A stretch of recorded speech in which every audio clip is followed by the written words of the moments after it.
All right, it says we're up, but okay, yeah, we are up. Tony, how you doing Ted. today, brother? Well, I'm doing good. Spy's doing good. Spy's doing real Um, good. that was crazy today. How did you take any trades? I know we talked in the morning. You hadn't taken any trades. But were you able to end up taking anything? Yeah, Um, so I took after I think the second green candle, and we'll show you this later in the episode. We'll like get the chart rolling and stuff. But I took puts that were zero DT right on the I don't remember if it was second or third candle after JPOW. It was below 400 still. I'm not sure, but I took zero DT puts, and then there was one very large red candle that followed, and I sold them all on that red candle, and then that red candle immediately got swiped up. So it was almost like the perfect small play. And after that, I was basically like, fuck this. Like, there's no way I'm taking another trade. After I yeah, just got that lucky uh, rolling through a trade that I probably should not have won on. Because if you look at that SPY afternoon chart, it was green, green, green, green, green, green, green candles. I it was caught the crazy. one red candle, I guess. So I was pushing my luck, and yeah, called it Well, good if you after that. from what point was it? 1:30 on? Like, if you're looking at the 5 minute, it literally didn't fall below the 5 minute nine the entire day. Yeah, Just that's held that nine and crazy, bro. ran all day. Yeah, okay, here it is. I got the chart up. I went short at I think it was like 398.25. So 398.25 and then I ended up selling that at like 396.80ish. Or 85 or something. Like almost like perfect trade. And I got 1% on the day from one trade and I was like, that's it. You said you took a few spy trades today? Yeah, but those were way early. What time were they? Did you avoid JPOW then? Yeah, see, I planned on playing around that today at 1:30, and then um I ended up having to run some errands, so unfortunately I didn't get to play that, but I had played, there was a rejection this morning off the 5 minute, well, there's a couple rejections this morning off the 5 minute 200, which was also in line with a supply zone. And I think I took those around like 940, between like 940 and 950. And then I had taken a bounce out of that lower demand zone from, I believe, the 29th. So Oh yeah. yesterday, and that was around today, around like 10:20-ish. And then um, that was it. And I missed all that action at 1:30, unfortunately. Yeah, I think I was. What time was that? So for me, it was 12:30. I was putting together a bed frame, and then I realized it was like 5 minutes until JPOW spoke. So I ran to my desk, and first thing opens up and just fucking rips tits. Like I mean, like that Yeah. thing was a large candle off the bat. It was it dipped right off the bat, and then like seconds later just shot, and then the next candle shot up, and then we got that like B move. Usually we get that ABC. I was talking to my Discord about it, where it's the huge move, the move against it, and then the true move. The third one, and we got that exact almost setup. Like I was telling my Discord, I was like, if they do not keep this red after that second small red candle. I was like, if they don't keep pushing this red, then bulls are just gonna win out and it's gonna run all day. And that's exactly what happened. The rest of the day it just ran. I mean, what did we Yeah. open? We J Pal started talking when Spy was below 395 and we closed the day at 408. Yeah, Balls to the wall. the not the issue, I guess, with this is with the rip today is So there, we talked about this a couple of times. There's that upper trend line all the way back from the beginning of January, and we've rejected off that upper trend line 3 or 4 times, and we're right at that trend line again on the daily and the weekly. We ended up closing today above those daily 200s, so if you are short, there's a good possibility we potentially break through that upper trend line tomorrow. This is a trend line I've been watching for like weeks and weeks now, and we're finally right at it. Yep. Um, so it's kind of a decision time. We broke out of the flag that had started forming the 10th of November on the daily. So, Yeah. um, It's big you time, know, dude. This trend line that we're facing, I mean, it's gonna either send us to the depths of hell, aka a new low, or it's gonna possibly mark the beginning of the end, or I mean, not, I don't know, end of the bear market, beginning of whatever's next. Like we could get a stagnant market for 6 months. We could get a bull market for 6 months, but if this breaks this trend line, then there's a good shot that we're not in a bear market for too much longer. And for me, the I posted an actual chart of it this afternoon, but I think if we clear 410 and then come back down and find 410 as resistance or as support, that would kind of be when my mindset flips.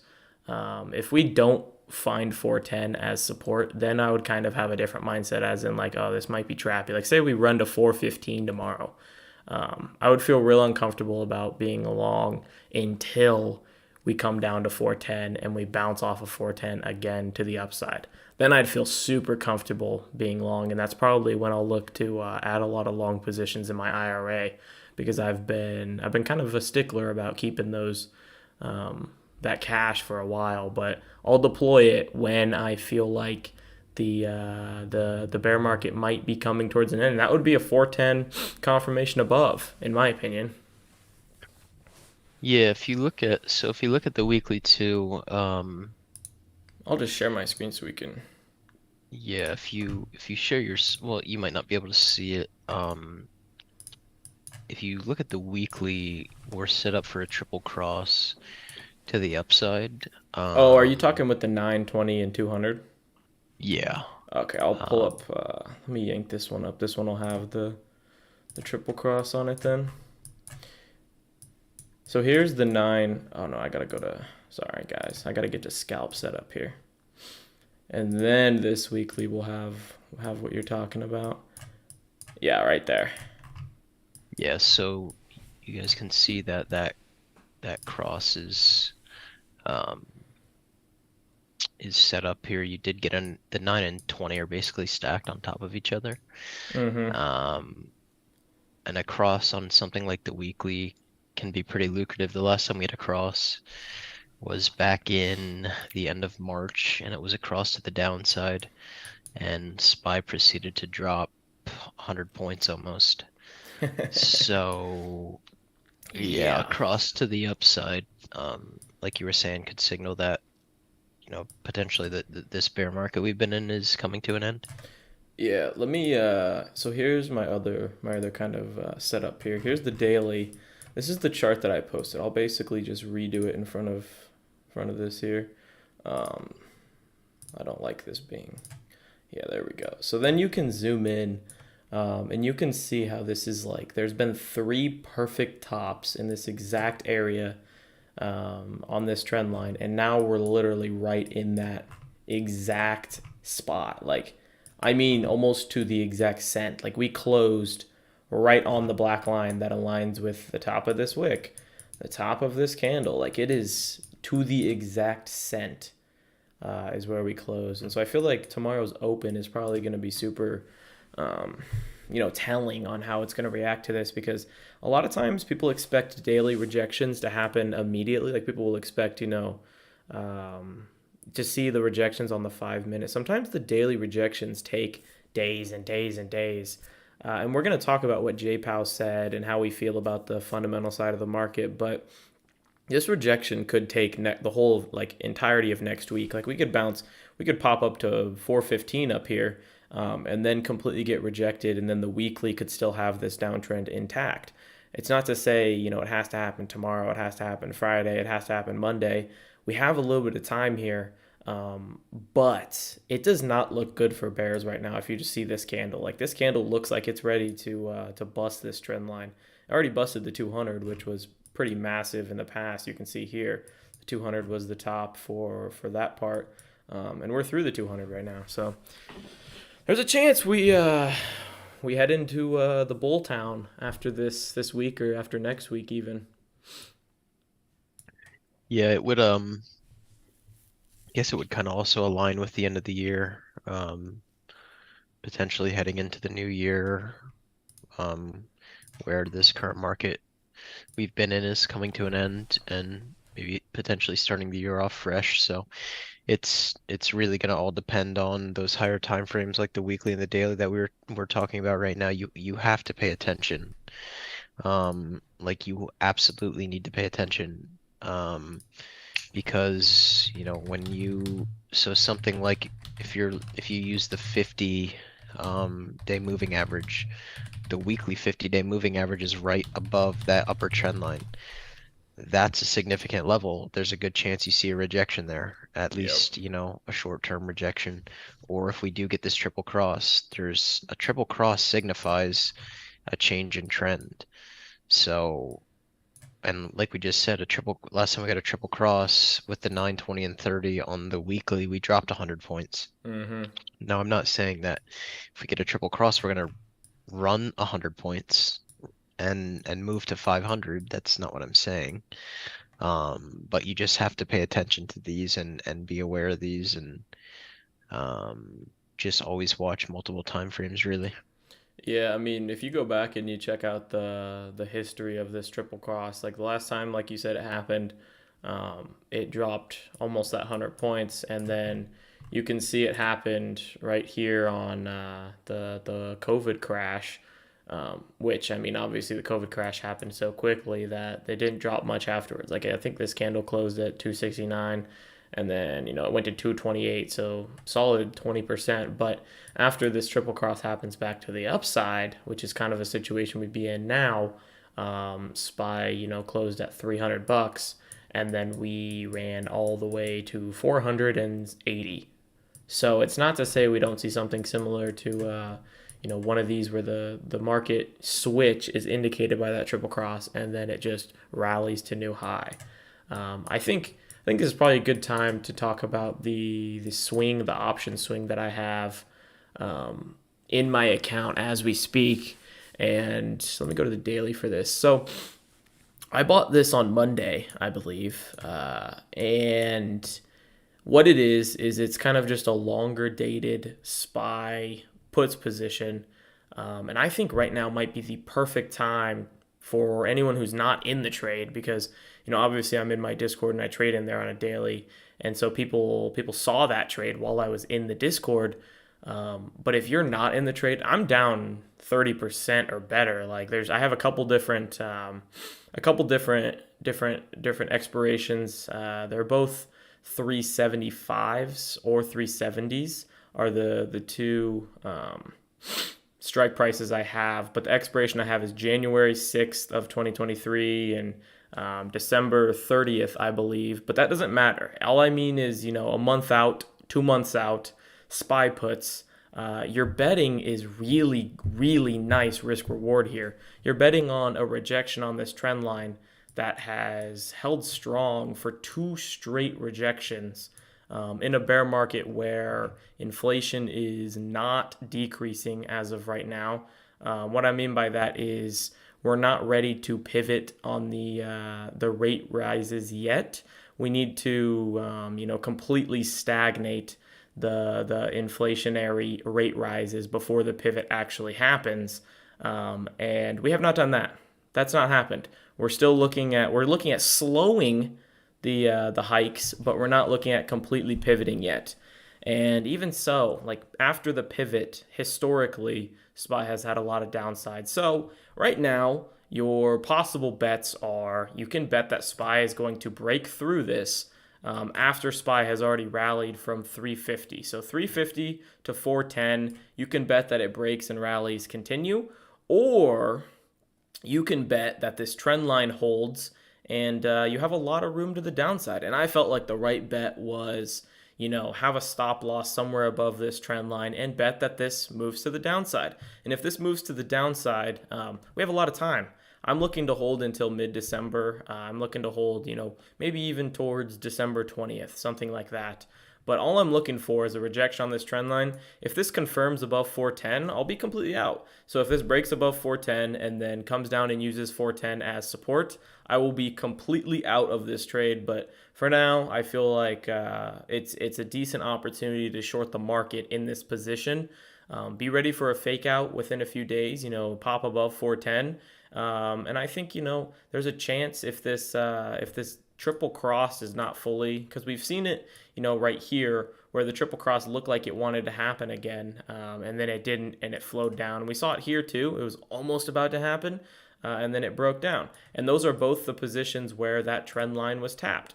So it's lining up that we're in the spot that a possible rejection could happen. The risk is for you guys right now is so low. I took it on the wrong day. That's on me. That's on me. But right now, for anyone watching, like the risk for you guys to get into this play is almost nothing. A confirmation above 410, you'd be down 2%, 3%, 5%, something very small. You'd be down something very small on these 370, 375 puts. January 6th is a good expiration on them. But yeah, above 410, you can stop out. That is, pop above 410 and then a retest to 410, not just a break above. If it breaks above, that's that. But if it breaks above and then confirms by bouncing, then I think you have the perfect risk reward entry right now. The risk is that 410 level. The reward is new low on SPY in the month of December. Because the last touch we saw a new low within, what is that, September 22nd, August 22nd, 1 month. Within 1 month, we saw new low on SPY. So technically, we could see new low by our expiration dates, but I'm not really looking to hold that long. I'm just looking to hold until maybe a 375 touch, maybe a 380 touch even.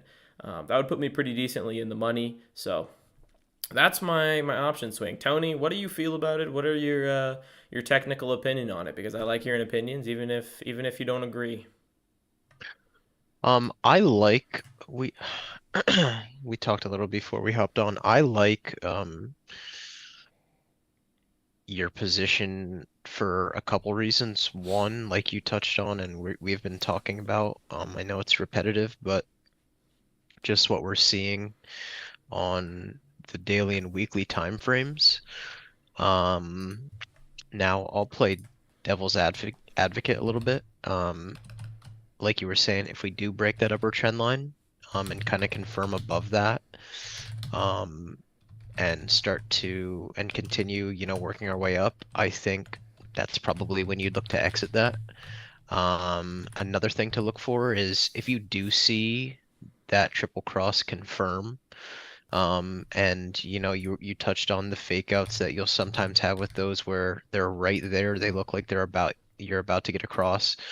And then, whatever happens and the cross never confirms and you kind of work your way in the opposite direction. We've seen that a couple times where we do see fake outs, so I would look for that. And I'd want to see where the weekly closes this week. With that action today, the daily and the weekly did not look good at all. Yeah. Um, it looked like we were rejecting near that upper trend line again, and we were going to continue lower. And then obviously we all know what happened today. Both of those charts flipped pretty aggressively, and now are all of a sudden pretty bullish if we do break above that trend line that we keep touching on. Yeah. But the other reason I do like your position is because I saw a lot of people loading puts today. And a day that's so aggressive like today is a day you want to be, trying to play the opposite. So we always kind of talk about if you're looking to go long, you don't really want to go long on such an aggressive green candle. Yep, The exactly. harder you run in either direction, the higher the, there's a higher probability that you, for instance, if you're like in a significant uptrend, the higher and higher you go, the probability of a reversal continues to increase and increase and increase, and that's the same if you're in a downtrend. The probability for a reversal continues to increase. We've seen, that weekly candle from the 7th of November and all the way up until, wherever this weekly candle closes this week, we've seen a pretty aggressive move off the low. Um, and I think now's the time if you are looking to potentially take SPY short, you want to be trying to accumulate that on a move like this. So I know you said you just got in on the wrong day, but I don't think it's a bad entry at all. You couldn't have predicted that this was going to happen today. Yeah. And even if you work your way up a little bit more and then reject off that weekly 50 that's sitting right at like 412, that may be another area to look to add short. So I do like your position a lot. And like he was saying, if anybody's interested in, has been looking at taking SPY short, it's never, and this is obviously not financial advice, but you obviously want to be playing technically, but I don't think it's a bad area to do so. Yeah. I mean, all of this is, you guys know, none of it's financial advice. We would never give financial advice. But I think something worth, thinking about here is this is the monthly that I have pulled up. And you guys can see, we always talk about buy on green candles if you're going short, and if you're going long, buy on red candles. And if this is the true full blown bear market that everyone is talking about, then this is a perfect example of a nice little two green candle sequence that you can go short on. And before this massive green candle, we did have, let me draw this in here, we had this fat daily gap. From right about 388 all the way down to 380. So I was playing for that, and then I was also playing off of this double topping action that I can also draw in. It wasn't a perfect double top, but at about 402.30 ish, there was a double top forming. So it was a double top on the daily and then a gap below on the daily, and it's all still intact. The double top is not, but this gap is still intact. So if we get a rejection, this gap is still here. It could fill, and also it's just such a low area of risk for entries. But the monthly is what I wanted to show you guys because we love to buy on these green candle opportunities, and it feels like this is a green candle opportunity if what Powell said ends up being true. And that's what we're going to move to next. Tony said he needed kind of a little bit of a summary of what Powell said so he could give us his thoughts on it. But basically, I have a small idea of what Powell said. He said basically, in short, inflation is far from over, but we're seeing the action that we want to see from the rate hikes. So basically, he saw that the rate hikes were the rate hikes were working how they're supposed to work against inflationary numbers. And usually, he did say as well that when we raise these hikes, when we raise these rates and inflation starts to peak, that's just the beginning of the fight with inflation. So he was not being overly bullish, which people expected after seeing the SPY movement that we saw. They thought he said basically like inflation is over, inflation is over. But what he really said was that we're fighting, it's starting to work, but starting to work is just the beginning. We need this to actually begin to top and actually begin to come to a point where we do not have to raise the rates any longer. A lot of the language he said was a bit bullish. He was saying stuff like, "Let's be optimistic." Early 2023, we could be looking towards a Fed pivot.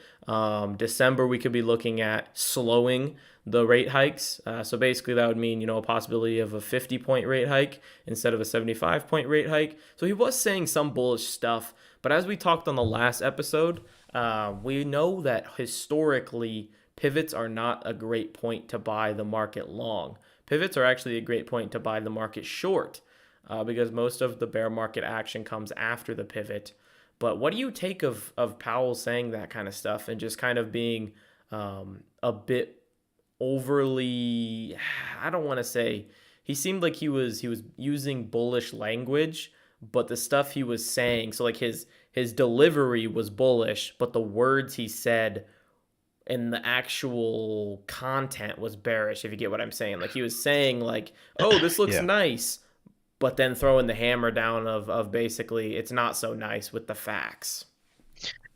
I think, and the market's been like this for a while. Like we see whenever these events happen, there's always a pretty strong reaction, and I think it's honestly more so based off of that FOMO where, you'll see a reaction one way. So, for example, on FOMC days, you'll see a dip right at, you know, once FOMC um, starts, you'll see an immediate dip, and then people see that and they're like, oh shit, this is a reaction to this event. I don't want to miss this move, so I'm going to go short. And then, you see the reversal and people get, stopped out. The market squeezes and you see the inverse. Oh, well, there we're starting to run. Don't want to miss this move. And then I go in and, it's just it's a snowball effect of people not really understanding the rhetoric of Yeah.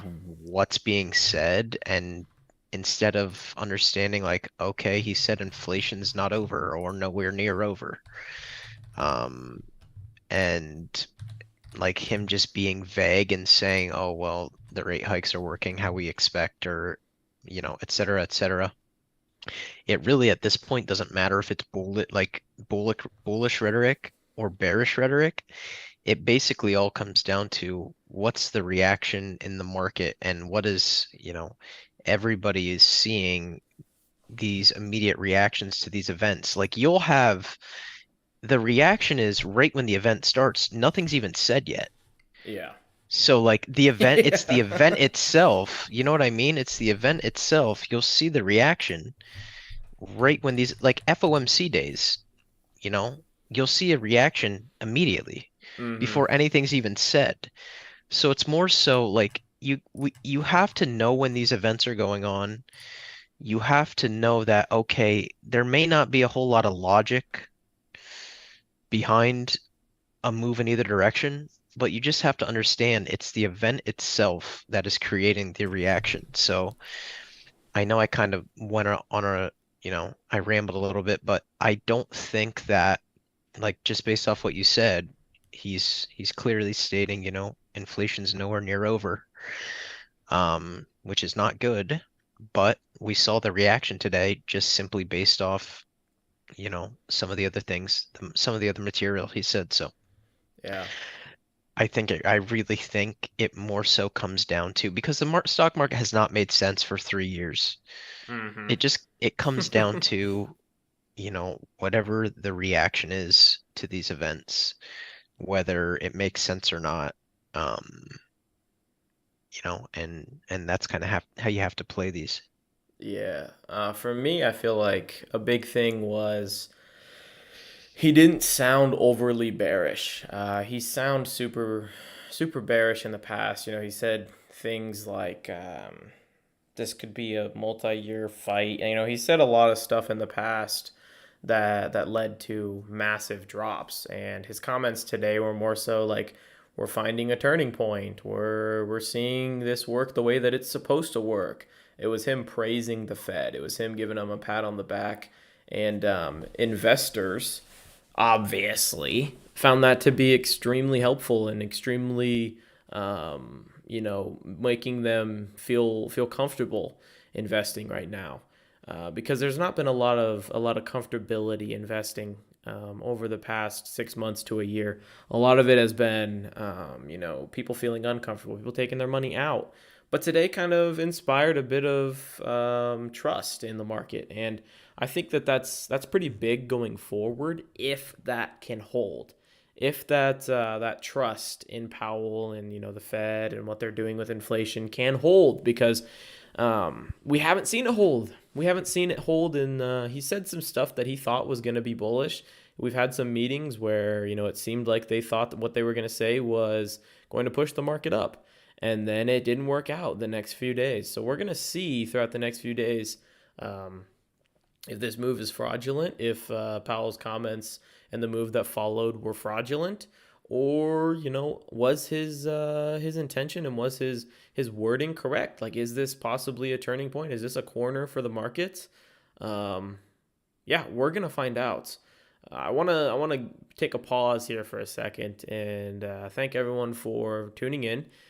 Drop a like on the video. If you guys are watching, if you guys are ready to ask those questions in the chat, drop a like here. Subscribe to the channel if you're not subscribed, and then head over to the chat and drop your question because we're about to start on a few of them. There's already one in here, Tony. It says, what differs between options and stock plays? What parts of your strategy changes? You can start off on that one, and then I will hop in after you. Um, the biggest thing for me when it comes to like common stock and playing options, honestly, is the risk associated with options compared to playing,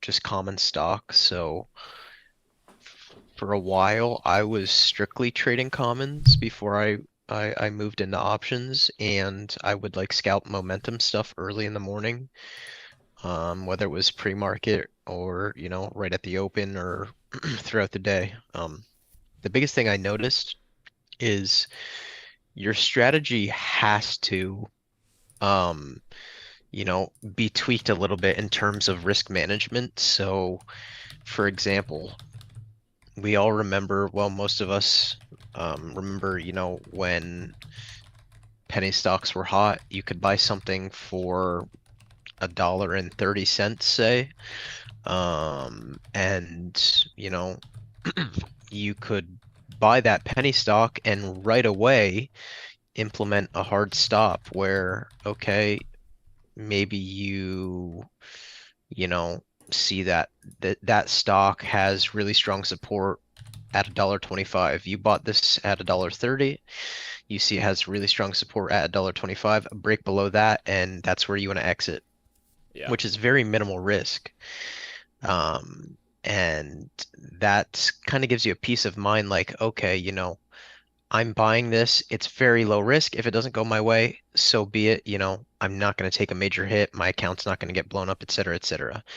And then it comes to options where we've all been there where we take a position, we set a hard stop, it gets triggered, and then 10 seconds later, the stock continues the way you thought. Yeah. It's much different. Like you could in 5 seconds be down 10% playing options. Those, volatile movements are really gonna change the price of your premium or your contracts. So I think the biggest thing for me was realizing, okay, if I'm using a hard stop loss for options, I have to just live with the fact that I may take a position, I may scale some profit, and in order to ensure I win that trade, I set a hard stop. If it triggers but then continues to run in the direction I thought, so be it. I won the trade. Or there's going to be times where I take a trade and I still set a hard stop, but I just get, wicked out. I get stopped out. I lose the trade, but it goes the direction I thought. And you have to realize that, you know, setting a hard stop is going to be your best friend, but it's also going to make you at times like want to give up. because with options, they're so volatile. There's times you're going to get stopped out and you're just going to see something go in the direction you thought. And that's why people playing options, it's 10 times more riskier than playing common stock. And that's why you see so many people will blow an account up or blow multiple accounts up playing options because one, they don't set a hard stop. They tell themselves they're going to use a mental stop and they don't listen. They think, oh, I need this to reverse. It never does. And you know what happens. Or they set a hard stop and they're just taking bad entries, getting stopped out, blow their account up, et cetera, et cetera. But I think the biggest thing is, hard stops between common stock and options. I think you need to implement them, but you have to also understand that how they differ with options. If that makes any sense. I hope that made sense. Yeah. No, you made good sense. Perfect sense, some might say. Um, for me, I'm gonna kind of keep it simple to start, and then I'll get a little bit more in depth after a second. But just to start off, the difference between stock and option trading for me is just the difficulty level and the experience level you should have to be able to transition from one to the other. Starting off with stock is very very simple. You buy a stock and it goes up or it goes down. Your job is to make the decision of, is this stock looking like it's going to go up or is it looking like it's going to go down. And then you can possibly short, not recommended for beginners, but if you can determine stocks that are going to go up, then you have a moneymaker there. Here's the thing with options, though. You have a whole nother stratosphere thrown in. You have time decay, theta, IV thrown in there. You have everything under the planet thrown on top of just being able to figure out if this stock is bullish or bearish. Which, by the way, if you guys need some stocks, throw some tickers in the chat, and Tony and I will give you bullish or bearish, or we used to do bullish versus bullshit. We can give you guys some charts and stuff. I'll share my screen after I finish this. But to continue, options. You have to know what the stock is going to do within a certain period of time. Because say you're a week off and you didn't buy enough time. Say you bought into December 14th calls, and it waits an extra 3 days to move. You're fucked. You've just fucked yourself over. That's it. Say you bought in on the difference between a January 20th calls and December 20th calls. You have that extra week that if it doesn't move in December, say you get into December 2nd and it doesn't move, you have time on the January. You don't have time on December. So what do you need to weigh? Because one of them is way more expensive than the other one, and one of them is really cheap. But you're also more at risk with one of them. And also then you have IV. If Powell's gonna talk and you're in SPY calls, IV's gonna move, and then you have to determine what's gonna get crushed the next morning. And then say you're in Apple calls and they have earnings. You don't know if you're gonna get crushed. You don't know about anything. There's so many things that can happen while you're in options, and I think that just kind of lays down the wording of how difficult options trading is, because there's so many added factors in that common stock doesn't have. And that's why I always say beginners, do the common stock, just learn how to trade, learn how to learn sentiment, and then once you've mastered that, then you can move on to options, because they're a bit more lucrative, but they're also a bit more risky. They're also more likely to take your money than stocks. Stocks, I buy in at $7. It moves to $6. I lost 15%, but that's not the end of the world. I buy in options and it moves from 7 to 6. Man, you just got absolutely fucked. You just lost, I don't know how much of your position, probably a good solid, portion of it, if not all of it. So for me, that's the difference between options and stock, is how you should treat it as a trader. I think it's big time if you can master options. If you can't master options, that's fine too. Stick to common stock. It is what it is. It's not for everybody. It's a little bit riskier if you don't have that risk, available to you based on your mindset, based on your trading strategy. It is what it is. It'll happen. Yeah. So just be ready to take stock instead of options if you need to for a period of time. Also, it looks like we got a second question here. It says PCE data tomorrow. Curious of how a reaction to hotter than expected PCE would play out after such a rally on hopes of inflation peaking. And just for everyone watching, PCE is personal consumption expenditures, which is pretty much measuring how the products that we buy on a daily basis have changed. I believe it's month over month. And also it'll show this year compared to last year. So how much does our groceries cost compared to last month and compared to last year this month? That's basically what I think PCE is measuring. I think September was 6.2%. Is that what it was? I think so. Let me Google it. PCE data last month, because then that'll give us a good. Or actually, I have a better idea. Let me run into my. I have a bot that'll give me econ, and maybe if we're lucky, it'll spit out tomorrow's. It's thinking. Okay, no, it did not. We're not lucky. Oh wait, yeah. So it is forecasted to be 4.2. Last month was 7.3 for PCE prices.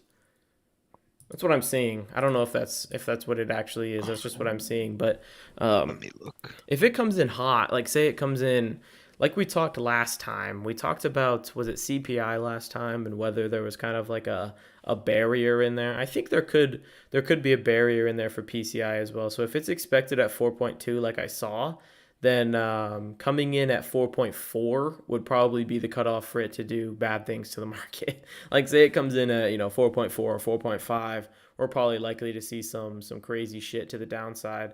If it comes in at like 4.1, then it's likely you might not see as much bearish movement. Comes in at like 4.0, 4.2, all that kind of stuff. Just within that, it has a little barrier on each side. That's what I want you guys to remember. And if it doesn't adhere to that barrier, like say it breaks that barrier and you see either really good or really bad, that's what's going to create the market move. If it comes in somewhere around expected, then it's possible we see a bullish move. It's unlikely we see a bearish move. So think of it that way. If it comes in where we expect, then probably a bullish move. If it comes in, extremely bad, then bearish. So I would say there's more of a chance we see bullish move on that than bearish. What do you think, Tony? Yeah, I agree with what you said. Essentially it comes down to expected versus, what's the actual number. But if it's like some out of the, ordinary number, that could create pretty significant reaction. Yeah, I agree. I mean, I feel like it's pretty much just if it's a big offset what they expect, like if it's different than what they expect, then it'll create a move. If it's not much different than what they expect, then you'll just see the market not react a whole lot. We have it says Meta is a chart that someone wants, so I'll share my screen. And Tony, do you have any opinions on the Meta chart? I'm gonna pull up the daily. Let me pull that up. Okay, let me remove my drawings. This is the daily that I've got here. Wow, yeah, it has quite the look here. It Yeah, had the gap down and then push it's up. almost filled that gap entirely. It's sitting right below the daily 50. Yeah. My daily 50 is currently sitting at 120.60. So, Yep. I would watch that level, but like I said, it's almost filled that gap entirely. It does look pretty good. You also have a potential daily triple cross. The weekly, you are sitting right below the weekly 9 EMA, which is a pretty significant level as well. So I would definitely pay attention to the weekly and the daily in terms of those moving averages. Yeah. I kind of see this bottleneck action on the Bollinger Bands here. And it's almost fully through this gap. So I would say probably for me this has a decent still, a little bit of upside. Obviously, there's this 50 MA like we were talking about, which is sitting for me at the same spot as you. It's like what is that? 120.61 for me, so pretty similar to you. But there's still little room into this gap. It says about 129 is the end of the gap, and we're at about 118.10 ish is what it closed at. So there's a bit of room on this gap, but I still think this is bullish. I talked also fundamentally about this stock in one of my buy and hold videos, if you guys watch those. And I actually like this via the metaverse and via I saw, they came out with some sports where they went to the sports event and they had, the metaverse camera set up so that it looked like you were ringside this MMA event. Super cool stuff. If you guys haven't seen that, go check it out.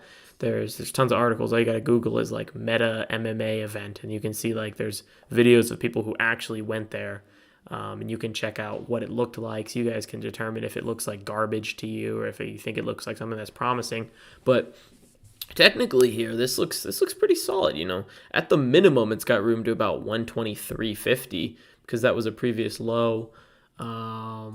But yeah, going forward, this looks all right. Like I don't mind this to the bullish side at all. Obviously, they had that bad earnings, which caused the gap. We're looking to fill the gap. Above the gap, it's going to have a bit of a consolidation period, I'd expect, between about 122 and 140-ish, something like that, around 140-ish. I'd expect it to consolidate and have a bit more trouble there before moving into the lower volume period above 140, which is all the way to 155-ish. So Yeah. there's some levels here you guys could play this off of if you're looking to be long. You could play it until this 130-ish level and then sell and then wait for it to consolidate back down and you could play it that way, or you could just hold long term if you're feeling like it. But looks bullish to me for now. We got WISA, WISA. I will pull up the daily. They said, any thoughts on the WISA volume today? So I'm assuming this is kind of a small cap gapper here. Holy crap, that's a chart. You're gonna have to look at this one, Tony. Oh my What is it? goodness. WISA, WISA. WISA. That volume is, oh my Jesus. gosh. I'm gonna look up the news for this. Because there's definitely some sort of news. Oh, okay, yeah. They dropped an offering today, 7.6 public offering, 7.6 mil that is public What do I think offering. about that? Stay away. I agree, man. I Do not 100% touch agree. that thing. Usually I don't after know what it these, is, but yeah, I'm sorry. I wasn't trying to be rude, but yeah, I don't, that chart looks like that for a reason. yeah. I'm just checking it out here, and I mean, But the personally, volume today is what? The volume was 135 million? yeah. And then, yeah, there's been nothing like that. I mean, 12 million was the other top. Oh my Yeah, gosh, yeah, that's the highest it's had since 2020. So a yeah, two that's year crazy. volume high. I mean, I'd just assume. Let's go do something quick. Let's go look at Wisa's FinViz real quick, so I can just check out. I would be willing to bet margins are garbage on this. Let's look. Yeah, yeah. This is what yeah. I mean, who asked about this real quick? It was Kevin. So Kevin, if you're feeling like maybe you want to scalp this, then that's definitely a possible opportunity to scalp this. But if you're looking to swing this, I can't recommend it because the income is minus 16 million when their sales is 4 million. They're nowhere close to breaking even or thinking about going positive. So for me, This is a Twitter stock. it must be one of them. Highly talked about stocks on Twitter. Um, Stay away unless you're just looking to scalp it. It's my 2 cents on Wisa. Oh, Mickey says he heard Zach Morris talking about it this morning. Are you surprised, Tony? I heard Zach Morris talking about WISA this morning. Wisa. Um, can anybody tell me what this even is? Um, And am I surprised? What was he saying? Semiconductors. That's what it is. Did he say he was swinging this or something? I don't know. Let's find out because Zach Morris swings are usually big movers one way or the other. We found that one out. Um, Zach Morris. Let's just see what he said about it. Mr. Zach Morris Wisa, because he's had some big hits and then some not big hits at the same exact time. So gotta respect that for the guy. I can't find his for some reason his Twitter account won't come up for me. Oh, there it is. Is he still active on Twitter? Yeah. Oh, we gotta talk about that. Tony, are you thinking about coming back to Twitter? You said maybe. I Tell the am people what thinking they want to hear, Tony. I am thinking about coming back to Twitter. Whether it's on my main account now or maybe I make another account Yeah. um that I keep private. I don't know. I've thought about it, and um I do miss putting out the educational material through Twitter, so I just hate all the other bullshit that comes with Twitter. Um, but I am considering it. Yeah. Well, So you're not lonely. yeah, man. I mean, I have to get into these Twitter fights all by my lonesome now. I don't have anyone to back me up. Did you know that I got into a Twitter fight yesterday? Yeah, I saw what you I saw that whole Let's share the screen. Let's share the screen and let's just look at this glorious chart. Apple. It was the weekly or it was the monthly? Look at this glorious head and shoulders right here, Tony. Look at this. Absolutely glorious. what time frame was it on? The monthly. The Apple monthly, bro. Oh, I accidentally just drew a whole bunch of stuff on here. But here's the chart that was being spoken about as a head and shoulders. And me, as a not an overly technical guy, but as a guy who knows at least what a head and shoulders is, decided to roll out and just be like, "Hey, bro, I don't know if that's a head and shoulders because first off, the second shoulder doesn't even go lower than the top of the first shoulder, and it kind of looks like it's just in an uptrend, my guy." And yeah, I mean, then I got told to go cry, nerd. And I got Saw that. whatever floats your boat, nerd, or something. I don't know, whatever floats your boat. And glad I gave my attention to a loser today. I just got fucking bombed at for no reason. But look at this thing. I think I even texted you. I think I texted you and said I was having nightmares about this while trying to go to sleep tonight, last night, because look at this fucking thing. It's literally like the Babadook is walking towards me with his shoulder down, trying to pull out his gun and gang shoot me. This is not a fucking head and shoulders. If anyone's watching this and you think this is a head and shoulders, respectfully, just know that this is not a head and shoulders. I know that you guys are not going to tell me to cry, nerd. So I can be respectful back to you guys. It's not a head Yeah, and shoulders. the whole thing with Head and Shoulders patterns is the shoulders are supposed to be almost symmetrical. Yeah. Um, And here's the thing, bro. This just looks like a zone flippage. Like, doesn't this just look like resistance flipping into support here? yeah, I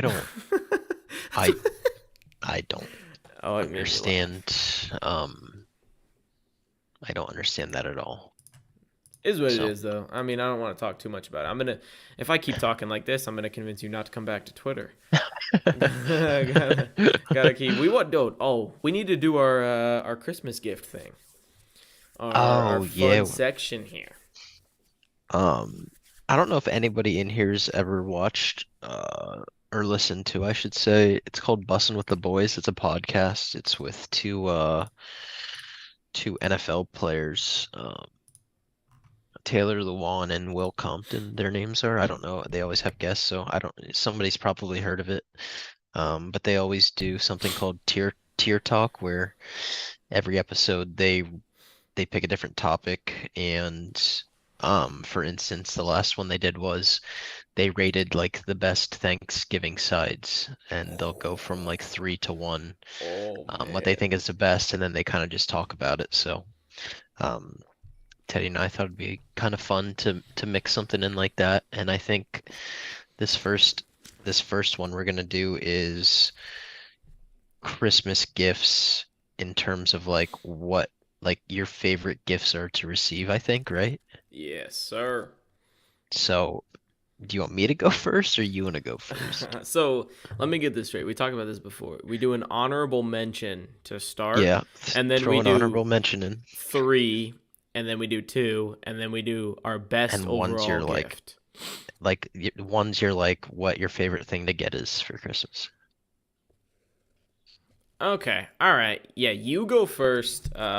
I have most of them mapped out, but I don't have all of them. So you go first, and then I'll throw mine in after you. Okay. And then after I give mine, we'll discuss it, and then after you give yours, we'll discuss yours. So Okay. All right. my honorable mention for Christmas gifts is actually the stocking. So I don't know if like some families don't do the stockings, That's fire. but my mom always did a stocking, and um I always liked like she'd put just random stuff in it that I liked, like candy or maybe like a gift card or something. So I think the stocking's super underrated. That's my honorable mention. My number three. Now this is gonna sound extremely lame, but like as you get older, like the things you like to receive completely change.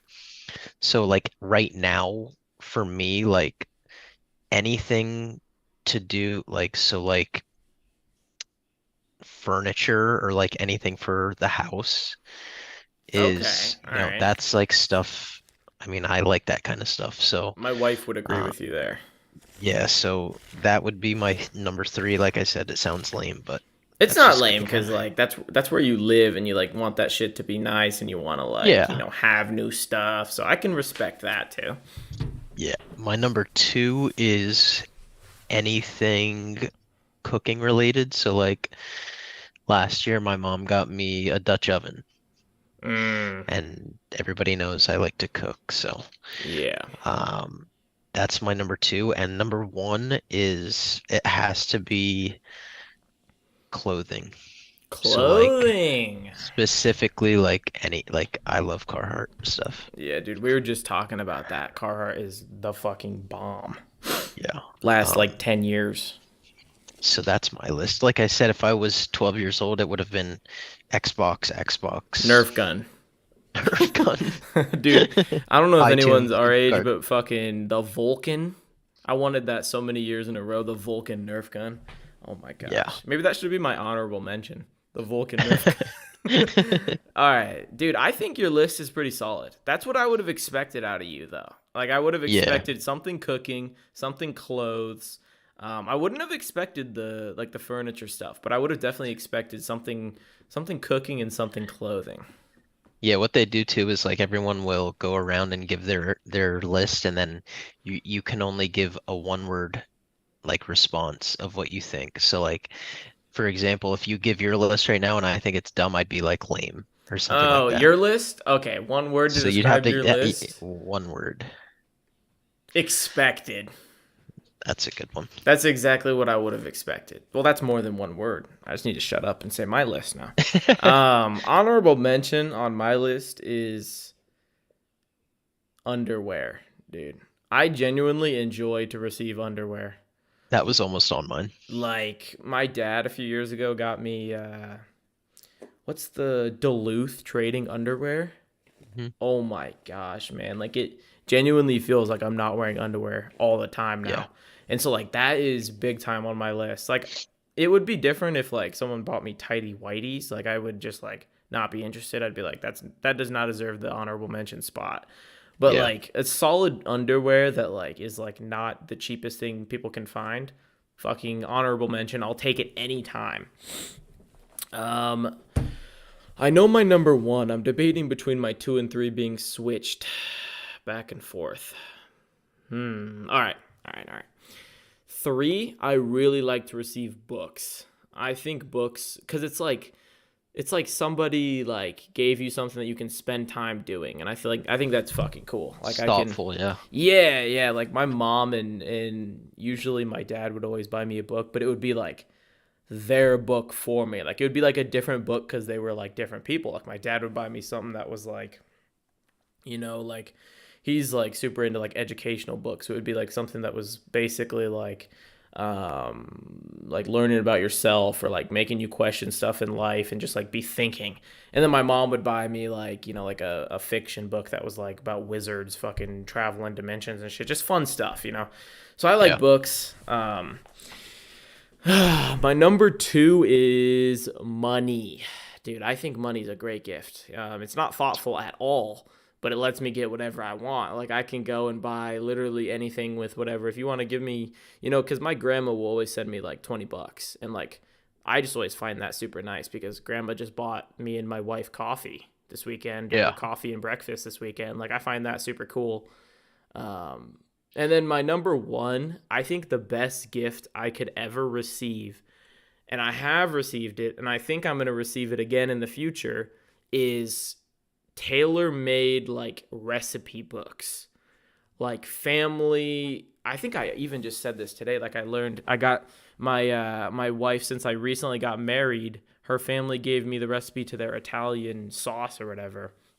But my family has a recipe book of like stuff, just like sugar cookies, like stuff that we've made for years and years together. And like I know how to make all that stuff, but I don't have the physical book. And I think I'm gonna get the physical book in the future. But I've gotten, like, in the past, I've gotten, like, my grandma gave me a book of all of her recipes, like handwritten, like stuff she would just make for me when I came over as a kid. And that was number one best thing, because I love to cook shit. Like, I love to just make stuff, and I also love to make stuff that's been like in the family. So that's my number one. Yeah. And I think that one's my favorite that I've ever received. Yeah, those are, oh, my one word. Yeah, what's your one word?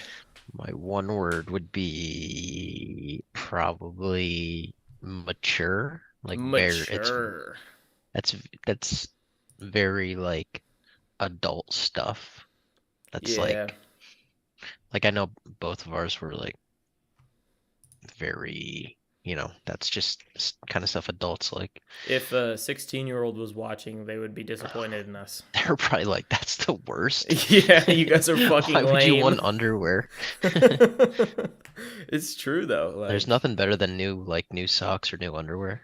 Dude, for real. Like, honestly, I love myself. Like, if my parents buy me like a nice new pair of socks, like there's these socks that my mom has been getting me for probably like 10 years. They're like just these straight up all white polo socks. And like I'll just go hard for those. And then she also bought me like some all white Wrangler socks. Not Wrangler. What am I thinking? There's a different one. It's another jean company, like a really Levi's? famous Levi. Yeah. Levi's. They're like all white Levi socks, and my mom bought me both of those, and she just buys them like every couple of years. I get a new pack, and every time I Yeah. get them, I genuinely am like, yes. And like everyone thinks I'm faking the reaction. I'm like, no, dude, this is just fucking awesome. Like new socks. I love new socks. Yeah. I That's the can't. kind of stuff I like. Yeah, I can't go wrong with new socks. Also, um, you have your Tony special sauce, right? Yeah. If we ever hang out, in person, we might have to make our sauces. I don't have a sauce yet. Oh, a sauce I have off. my wife's family sauce, and so I'll bring their family sauce. Not a sauce off, an appreciation of each other's sauces. We can just call An it appreciation. a sauce party.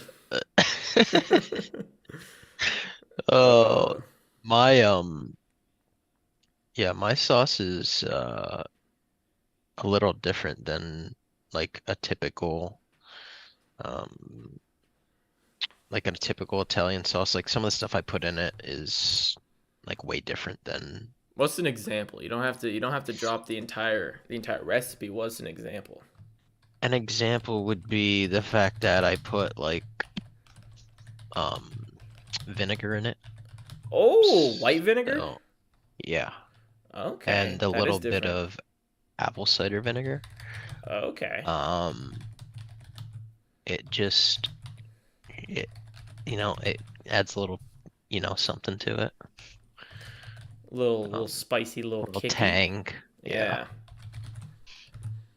Yeah, man, I didn't expect to hear that out of you. What the Yeah. only thing that I didn't know about? So I've made sauces in the past, and they've all been like just extremely mid. And then last time we were over there making pasta for Thanksgiving, and I finally had the guts to be like, "Can I have your sauce recipe?" And so I got the sauce recipe, and like a lot of just like normal stuff. But a big thing is like they put like a pork chop in it and let it like cook the entire like day or 2 days or whatever it simmers for, like inside of the sauce, and just let it sit there and just basically break down into nothing over however Yeah. long it is. Yeah, my mom will put like she'll like cook sausage, throw it in, cook if she's putting like ground beef, cook it in, and then she'll throw the grease from both in, and that obviously adds flavor. Oh, big time, dude. Absolutely big time. I think a big part of it is the herbs too. I love a whole bunch of herbs, like a big old Yeah, I throw like splash of whole herbs. bay leaves in mine, and Yes, yeah. exactly. All right, we got a few more questions here, and then we can talk about what we wanted to kind of announce to the people who like to watch the podcast and just people who want to learn stuff. Because we got something cool for you guys towards the end here, but we got a few more questions first. So someone said, "Oh, someone wants an AMTX chart," and then Ooh, someone asked about AMTX. micro caps. So we'll start with AMTX here. Um, This breaks my heart. what are you feeling? Um, Unfortunately, it just doesn't look great. Yeah, Um, as do most pennies. Um, you do have a nice candle here on the daily with pretty good amount of volume. But again, it's just completely dependent on the overall market conditions. So if we are, making our way out of the spare market, you're gonna see stuff like this run. You're gonna see pennies get hot again. So again, it's just completely dependent really on what SPY does. yeah, Um, I but agree. yeah, I agree 100%. I think there's nothing bullish about this chart except for that last green candle. And with that said, it's still below the 20, the 50, and the 200, which is not a good look. It's not at new lows. I think low of year. Oh wait, is that this year? Yeah, yeah. So low of year would be 450, 448, something like that. One of those two would be the low of the last 52 weeks. And if it breaks that, there's a lot of room to the downside. But for now, this candle's nice, but I don't think it's enough to switch the sentiment of it being a bearish looking chart into bullish for me, because there's also this pretty massive trend line to the upside. I should probably move this down a little bit. So there's this daily trend line here that it is not even really very close to. It needs to pop all the way to 640 to touch that. And right now it's at 551. So it would need, almost a 20% move for it to touch that trend line. So for now, this thing is pretty bearish. Moving forward, though, I mean, there's a chance this is a reversal because of the volume on it. But for now, kind of bearish. So I'll agree with Tony there. Okay, someone said, "Do you think penny micro caps might have a run?" Incredible Bob was tweeting something in that respect. So, what do you think of the? Let's just go to Finviz here. Let's go to screeners and let's go to market cap. Let's go to micro, so under 3 million, and then we'll go to price under $1. There's oh my gosh, there's 500 of them. I didn't yeah, think. Oh my gosh, I did not think that there was that many of them under $1. Holy shit. Okay, so let's just switch micro cap here. Oh my gosh, it's Wisa. Wisa is the smallest We company. so It's that one we just looked at. Is the smallest market cap in the market. That's funny. Do you think that names like this, Tony, so like these sub 5 million market caps, have a chance of having a run here? Because I mean, I look at the charts and some of them are lining up as in bottoming action, but you got to wonder how much of that is just SPY consolidating here, and so these little baby companies are consolidating alongside them. What do you think? yeah, like we were just saying, I think it just completely dependent on the overall market. So I think it's pretty dependent on like SPY, IWMQs, whatever they do. Obviously, I think the market will follow in terms of everything basically. Everything's been so beaten down. That's really what it's gonna take, a reversal on SPY. So yeah, I do, but I think it's pretty dependent on SPY. I agree. I think it's possible. I mean, a lot of these charts are so beaten down. Yeah, I agree. I mean, I think something big here to note is if we go look at the IWM daily, which I'm about to pull up here. The IWM daily, I mean, looks pretty similar to SPY, as in downtrend, and having a bit of a push here. But I think one thing to note is a lot of these companies, like they're just garbage companies. There's no other way of saying it. Is they're just bad companies. We needed a reset. There's 500 of them under almost 600, honestly. 586 under $1. There was a time where zero of these companies were under $1. All of them were over $1, which is pretty crazy to think about. But I think something we can really note here is a lot of these companies look like they still, let's just, run through five of them. CETX almost at all time low. AREB, almost at all time low. EGH at all time low. EDBL, like one day off from all time low. HTGM at all time low. GROM almost, pushing down to all time low. Like these are just very close to just making new lows. And so I don't know if it's really, I wouldn't feel comfortable calling a sector push here. But there is a chance. Incredible Bob knows what he's talking about. But yeah, it's unlikely in my opinion, but that's what I got to say on that one. One last, so drop a like here for us. We're about to talk about something that we've been very excited about for a little while here. Tony and I have had a few conversations, and we're looking to possibly start a website and get into making a complete lesson plan that is trading 101. We don't know what we're going to call it yet. We've been thinking of some names like trading university, trading 101, that kind of stuff. But really what we want to do is we want to look towards a educational standpoint, creating videos and creating lesson plans that can start from day one of being a trader. What to expect would be day one, like what to expect from this, what to think of, like what is the market, what is blah blah blah. And we want to move all the way through and have basically a grade 1, grade 2, grade 3, grade 4, moving all the way to a place where you could be considered an experienced and successful trader. Tony, I want to give you a chance to just say whatever you want to say about it. Yeah,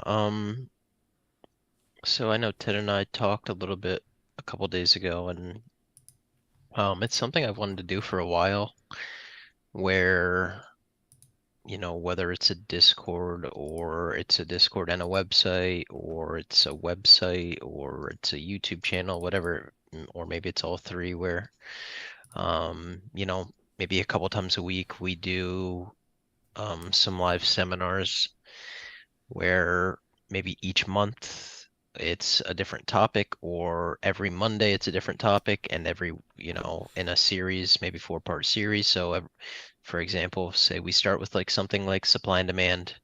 4 Mondays out of the month, it would be all supply and demand, and maybe Wednesdays it would be something different.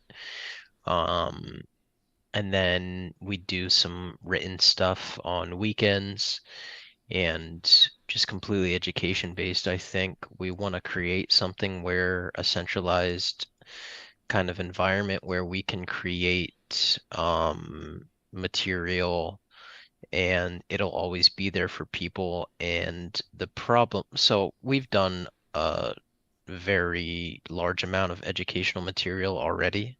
Yep. I know I was checking, I've done over 300 some lessons, whether they're written or video. Um, and sometimes they're kind of all over the place. And we kind of really want to make it very organized.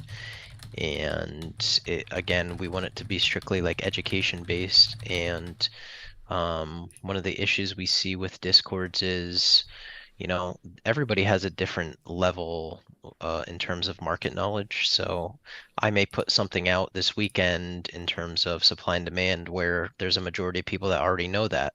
So they see that and they're like, oh, well, that's kind of useless for me. Um, or I put something out, and most people aren't familiar with it, and that's very beneficial to people. So we want to kind of be able to cover multiple topics and like I said, make a centralized place of for education.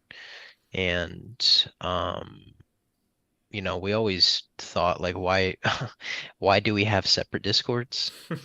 Um, but that's kind of just how it worked out in terms of, what we were doing. Yeah. Um, but yeah, nothing's finalized. We're still kind of working through and gonna work through what exactly we're going to do. But I know we have been in talks about that kind of stuff. So Yeah. Um, I mean, just kind of to lay it out for you guys, it's kind of like we're the decisions that are being made are: do we want it to be a Discord? Do we want to combine our Discords? Do we want a new Discord? Do we want a website? But what it's going to be is it's going to be a very, very, structure based class for anyone who's interested in becoming a trader to go through. We're going to have live classes every week. There's and going to like be a syllabus to go through it, and there's also going to be like little. We want to test people. We want to give you guys an opportunity to like prove to yourselves that you know things. Like, say we talk about supply and demand, for a month. After the second, halfway through, we might drop, like some Google Doc that has, we don't know the structure yet, but some Google Doc possibly that has a testing, tool on it that says, here's a supply. What do you think is happening as we speak? Here's a demand level. What do you think is happening as this chart is progressing? What do you think is a likely outcome? Just that kind of stuff.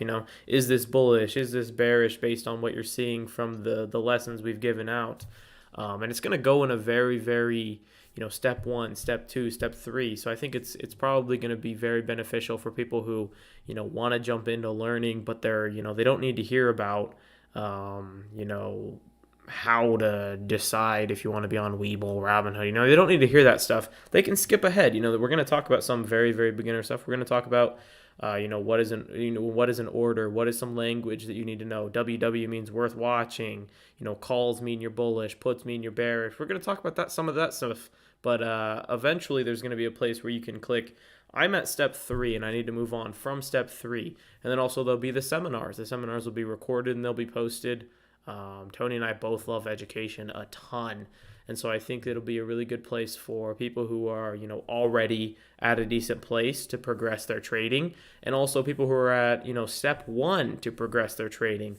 I'm excited. I'm very excited. I think there's a possibility for us to, have a website that would have centralized, like, an option that would be: do you want to become a better swing trader? Do you want to become a better scalper? Do you want to become a better options trader? You can choose one, and then you can, look at the lessons that Tony and I have for scalping, swing trading, options trading, and look at it in a very, very organized fashion rather than, my Discord. I have a channel called Teducation, which is literally just random shit that I put out every single week. And so for 2 years, there's been just a new lesson a couple times a week, and it's become very disorganized. So if we just have this place where it can be step 1 through 20 of becoming a successful scalper, step 1 through 20 of becoming a successful swing trader, You guys will be able to, have access to that, and then also on top of that, have current market seminars of, a possible, like, this is what happened in the market this week. This is what you need to know, that sort of thing. Which, dude, I'm very excited for. And I mean, Tony and I, we do a ton of education on here. We do a ton of education on our own personal discords. So to see it centralized is going to be very cool if we can pull it off. And the goal is 2023 to put this out. So we have a kind of a full month here to get our bearings under us and get everything kind of calculated and get a website built, get our decisions made, and then 2023 this will come to fruition. Yeah, the last thing too is like I don't, so I'm sure there's places like obviously YouTube is a platform where, most people go for if they're trying to learn something about the market, but I think there's very few centralized places that you know what you're gonna get. It's, we're using our experiences or, the material we know to, you know, do those live seminars or do a recorded lesson or whatever the case may be. Because at the end of the day, like that's what I enjoy doing. And I know that's what you enjoy doing as well. And I think that, there is opportunity to create something that there really isn't very much of. Everybody has these discords where it's just, I'm adding this here or I'm buying this or I'm alerting this. Like, I don't think, I mean, everybody knows or has been in one of those discords and it's not really realistic and it's not really sustainable and you're not really learning. So I don't know. We have to figure kind of everything out, but I know that's something that we've talked about. So Yeah, I mean, it's definitely going to be an opportunity for lots of people, I think, to progress through something that can be easy to see their own growth. And that's something I think is important, is for traders to see themselves learning things as they move through the steps of, because everything that is education based has steps. There's a syllabus at the beginning of every class you take, and I think some of trading needs to be treated like that. So I think this is a good opportunity for us to create something new, and also I mean, I don't want to sound like an arrogant piece of shit, but I also trust my own skill set enough to where I feel like we'd be putting something out that is not superior. I don't want to use that word, but a level that is worth it to other people, and at the same level as most other traders that put things out like this. So people who have videos out there that are how to trade and education seminars. I feel like we can match that level and maybe surpass some of those levels. And I think it's going to be something that people can take, something that people can learn from, and something that people can eventually maybe change their own lives with. I mentioned on my Twitter a few times today that this announcement could be something that changes the course of people's futures, and I think it's something that very well could. You learn enough stuff in this market, and you can avoid having a job that you hate, and you can avoid working as many hours as you work. Say you want to keep the job you have after you graduate from whatever we're going to call this, traders university, trader whatever, trader 101, whatever. You graduate from it and you don't want to work as much. You don't have to take that overtime. You can just supplement your job with the trading gains that you have, or you can go full time if you really want.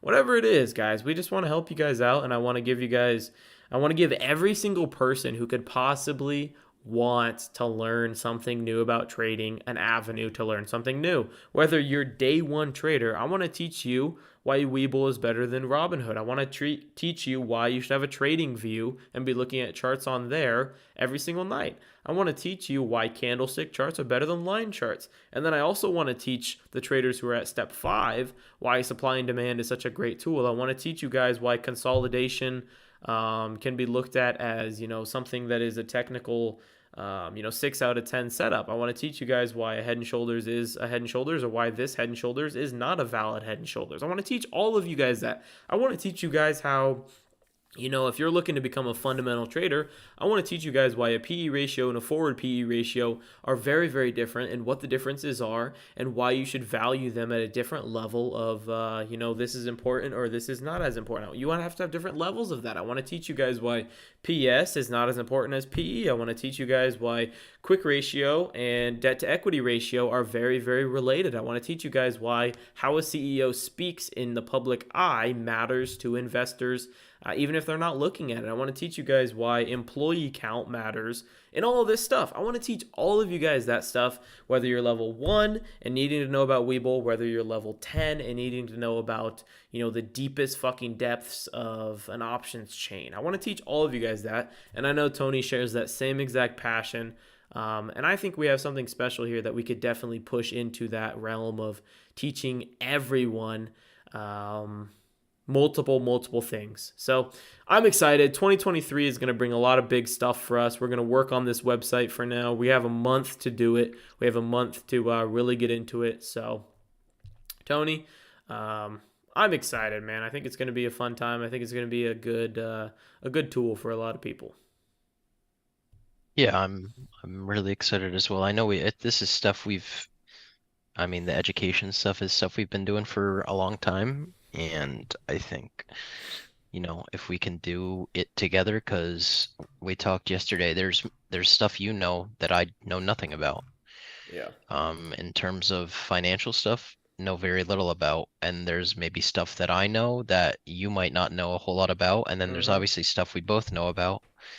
Um, Definitely, man. so I think us working together is very beneficial. So Yeah, I agree. I mean, not to completely flip the script here, but I mean, how are you feeling for the rest of the year? Last thing we can talk about here is spy for the rest of the year. This holiday possible move. How are you feeling about that? You thinking that we're gonna see the Santa move, or you thinking we're gonna see the possible red rejection? I th- I man, I think this week's extremely important. Yeah, Like I really do think whatever happens to close out this week is going to tell us a lot about how we end the year. Um So it really comes down to that weekly and daily area, that trend line, that weekly 50, um, confirming over those levels, or are we going to reject like we have multiple times and push further down? Are we going to get that triple cross or not? I think the end of this week we'll kind of have an idea. So I think it's too soon to tell, but I think we'll know more during next week's episode, and we'll have a lot to talk about. oh yeah, dude, I'm excited. Next week we can almost make it a full ass like spy episode. Like we can just Yeah. fucking be like, this is what happened. This is exciting. I haven't felt this way since the downside of spy. The first downside when we tested 410. If you guys are in my Discord, you know that I was like literally tweaking. I stayed on live stream for like an extra I think it was like 2 hours just watching spy at that level. This is what it's going to feel like the next few days because this is such an extreme level. Yeah. But again, I want to thank everyone for hopping on here. I'm very excited for what we Thanks, have everybody. coming. Tony, I mean, thanks for an awesome podcast again, and we're gonna keep it up. We're just gonna keep rolling them out in this same exact fashion.